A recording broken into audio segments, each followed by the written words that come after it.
नमस्कार। आज हमारे पास जो रिपोर्ट्स हैं, आज की चर्चा एक ऐसी खबर से शुरू हो रही है जो जितनी दुखद है उतने ही गहरे सवाल भी उठाती है। हरियाणा का कुरुक्षेत्र, वहाँ एक होटल का कमरा और दरवाजा अंदर से बंद था। अंदर से बंद? हाँ, और अंदर 5 बेजान शरीर, न कोई जबरदस्ती के निशान, न कोई खून खराबा, कुछ भी नहीं। और कोई सुसाइड नोट भी नहीं? बिल्कुल। तो पुलिस के लिए तो ये एक बंद कमरे की पहेली थी।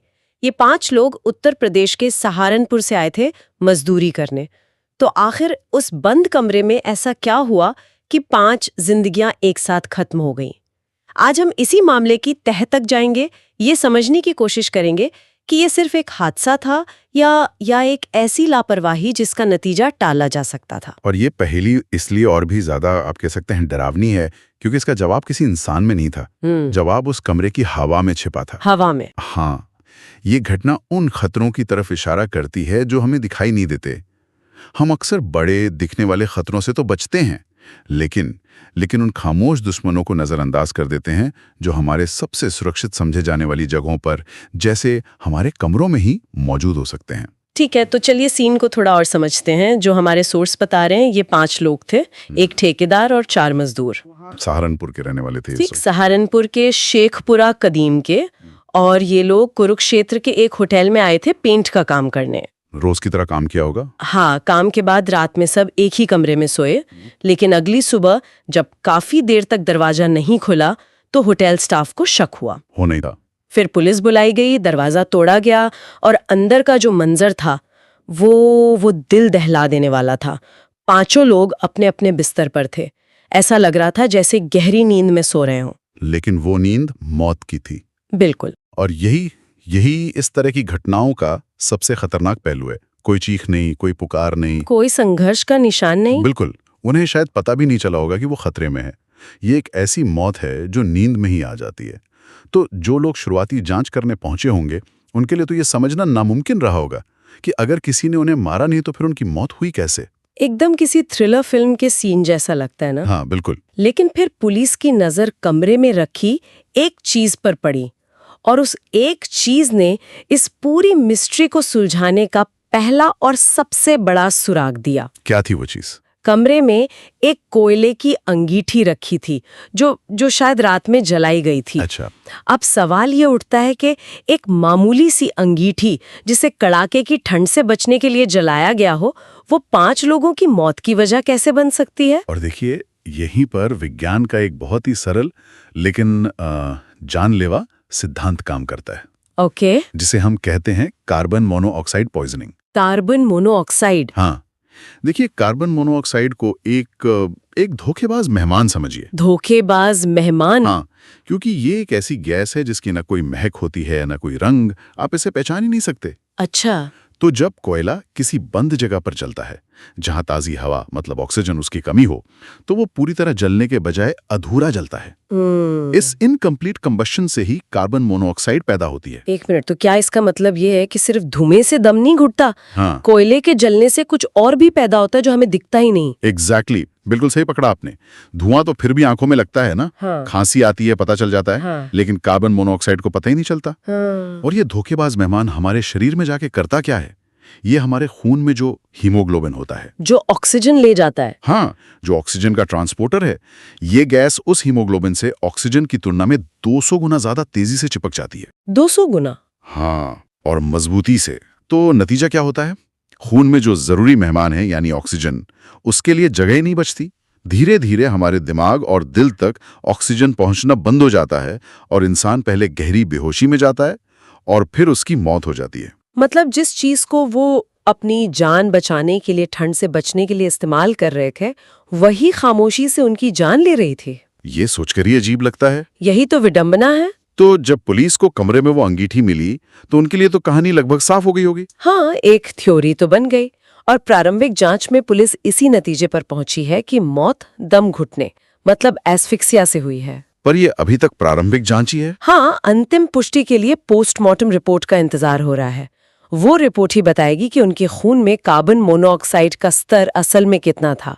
पर जैसा कहते हैं, सारे सबूत एक ही दिशा की ओर इशारा कर रहे हैं। सिगड़ी जलाकर सो रहे हैं। हाँ। हमारे दादा दादी, नाना नानी सब यही करते आए हैं। हाँ। तो अगर ये इतना खतरनाक है तो ऐसी घटनाएं और ज्यादा क्यों नहीं सुनाई देती? ये बहुत ही बेहतरीन सवाल है, बहुत जरूरी सवाल है, और इसका जवाब हमारे घरों के बदलते स्ट्रक्चर में छिपा है। घरों के स्ट्रक्चर में? हाँ, पुराने घर, गांव के मकान कैसे होते थे? मिट्टी या चूने के बने होते थे, उनमें झरोखे होते थे, दरवाजों और खिड़कियों में दरारें होती थीं। सही बात है।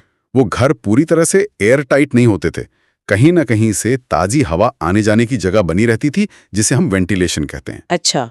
लेकिन आज के मॉडर्न कंस्ट्रक्शन में, चाहे वो होटल का कमरा हो या शहर का फ्लैट, हम सब कुछ एयर टाइट बनाते हैं। हाँ, ताकि बाहर की ठंड या गर्मी अंदर ना आए। बिल्कुल, खिड़कियां, दरवाजे सब परफेक्टली सील्ड होते हैं, और यही एयर टाइट कमरा जब अंगीठी के साथ मिलता है तो एक गैस चेंबर बन जाता है।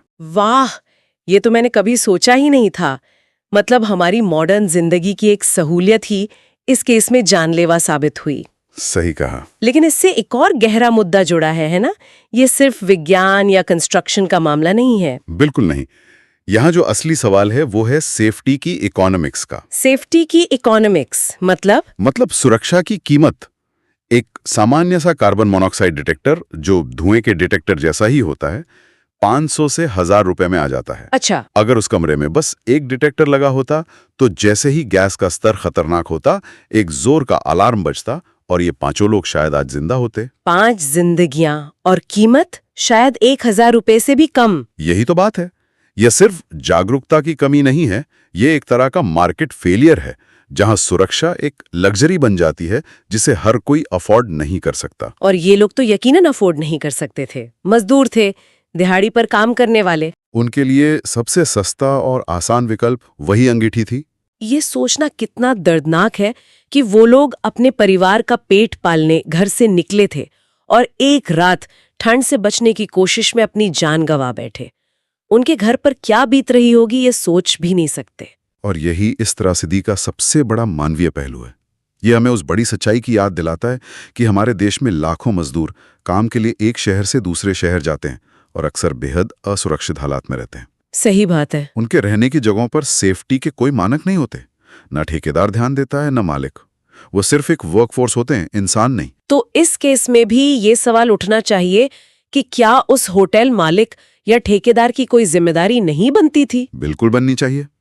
क्या उनकी जिम्मेदारी नहीं थी कि वो उन मजदूरों को रहने की एक सुरक्षित जगह दें? ये तो एक कानूनी और नैतिक दोनों तरह की बहस का मुद्दा है।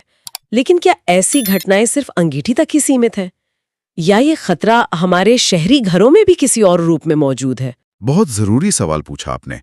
ये साइलेंट किलर सिर्फ गांवों या मजदूरों के कमरों तक सीमित नहीं है। ये हमारे और आपके घरों में भी एक अलग शक्ल में मौजूद है। किस शक्ल में? गैस गीजर के रूप में। Gas geyser? हाँ, खासकर वो गीजर जो बाथरूम के अंदर लगे होते हैं।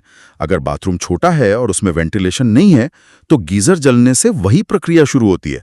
ऑक्सीजन कम होती है, कार्बन मोनोऑक्साइड बनती है, और हर साल सर्दियों में दर्जनों खबरें आती हैं कि कोई बाथरूम में नहाते हुए बेहोश हो गया या उसकी मौत हो गई। अरे हाँ, ये खबरें तो हर साल आती हैं। वजह वही होती है। पर हम शायद उन्हें कभी इस तरह से जोड़कर नहीं देखते। मतलब खतरा वही है, बस जगह और उपकरण बदल गए हैं। बिल्कुल, और आंकड़े चौंकाने वाले हैं। भारत में हर साल सर्दियों के दौरान ऐसी घटनाओं में सैकड़ों लोगों की मौत होती है। बस वो एक साथ एक जगह पे नहीं होती, इसलिए बड़ी खबर नहीं बन पाती। ये एक साइलेंट एपिडेमिक जैसा है जो हर साल सर्दियों में आता है। ये तो वाकई डरावना है। कुरुक्षेत्र की ये घटना इसलिए ध्यान की चाहिए है क्योंकि इसमें 5 मौतें एक साथ हुई। तो जाहिर है हमें समाधान की भी बात करनी होगी।